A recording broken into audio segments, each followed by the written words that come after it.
Avant de me lancer dans ce programme Tungaranke, j'ai d'abord cherché à comprendre pourquoi les gens quittent le pays.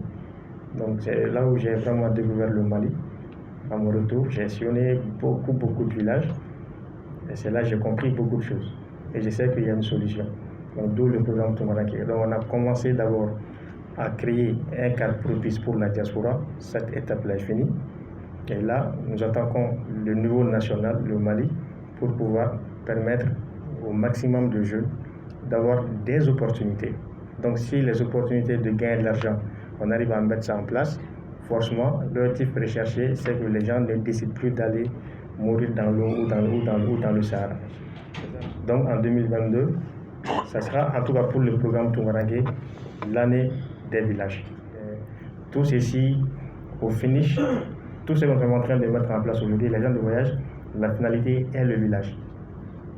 La preuve, on donne la possibilité aux agents de voyage de faire le paiement des transferts de la diaspora. Mais sur chaque transfert, le village des migrants gagne une commission. Donc, qui est rattachée également à une autre activité. Et cette activité également est attachée à une autre activité. Donc, c'est une chaîne de valeur qui est là, donc qui vous seront dévoilées au fur et à mesure. Donc, à la date d'aujourd'hui, dans un premier temps, les villages n'ont pas de compte bancaire, mais pourtant ils reçoivent beaucoup de dons via les organismes internationaux, UNICEF, PAM, Banque mondiale, etc. Donc à la date d'aujourd'hui, M. Tata qui est là a beaucoup participé à la création d'un compte bancaire pour les villages.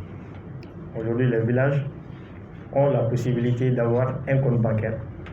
Donc il y a à peu près une cinquantaine de villages donc, qui ont leur compte bancaire ouvert à la banque. Maintenant, ça c'est le premier point.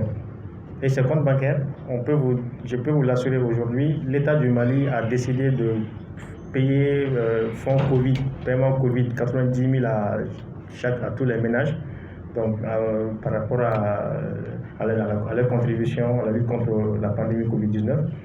Donc, le compte bancaire que nous, grâce au programme Tungaranke, les villages ont reçu ces fonds-là. Donc, pour pouvoir permettre aux villages d'effectuer les paiements dans les villages. Ça, c'est le premier avantage. Parce qu'avant, les gens, il n'y a pas de réseau. J'ai visité beaucoup de villages, il n'y a pas de réseau, ni Orange, ni Malitel. Donc, quand il faut demander à un villageois de fournir son numéro Orange Money ou Mobile Cash ou je ne sais pas où autre, ou bien Sama Money, l'application ici, il n'y a pas de réseau, l'Internet, l'argent n'arrivera jamais. Orange Money va toujours envoyer, on dit que c'est envoyé, mais en réalité, le bénéficiaire ne recevra pas l'argent. Donc, l'État aujourd'hui a la possibilité de vérifier, de s'assurer que l'argent a bel et bien été arrivé là où ça devrait partir grâce à ce compte villageois. Le deuxième point, hier j'ai validé avec un cabinet d'architecture à Yelemani, dans la commune de Tamagara, à Kita, Djeba, Kaï, Baflavé, les fonds reçus. Nous allons amener les banques dans ces villages, les banques partenaires.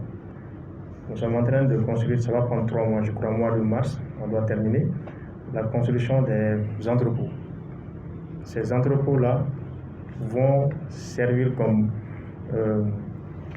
les importateurs de denrées alimentaires, Sodima, GLSM, etc. Les importateurs de produits pharmaceutiques, Soprofa, Labo, etc. Donc vont venir stocker comme si c'était à Bamako les denrées alimentaires sur le fond des commissions générées par le transfert de la diaspora.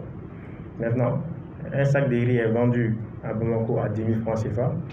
Le sac de riz sera également vendu dans ces entrepôts-là à 10 000 francs CFA. Par exemple, prenons la commune 4 de La Chabou comme un village. On prend Amdalé à CI2000, l'entrepôt sera construit là-bas. Maintenant, il y a Djiboroni, il y a Seveni Goro, il y a Lassa, qui sont considérés comme des villages qui font partie de la même commune. Mais à Djigoroni, il va y avoir un petit entrepôt comme demi-grossiste, donc qui sera inscrit dans l'entrepôt principal à Amdalé. Maintenant, il passe ses commandes là-bas. Pour la livraison, le canal de livraison, le mode de transport de livraison est géré par la mairie. En fait, on a voulu associer tout le monde. Et tout ça c'est avec le fonds reçus, des commissions reçues via les transferts d'argent. Donc ces moyens de transport-là seront générés par les élus, les maires. Donc à la fin de la journée, on fait le point et on a amené des machines qui vont permettre à ces magasins-là de déposer de l'argent dans leur compte bancaire comme si ils étaient dans une agence bancaire. Donc, les commissions générées aujourd'hui via ces transferts-là ont permis d'amener les banques pour accompagner l'économie et que l'argent reste dans le village.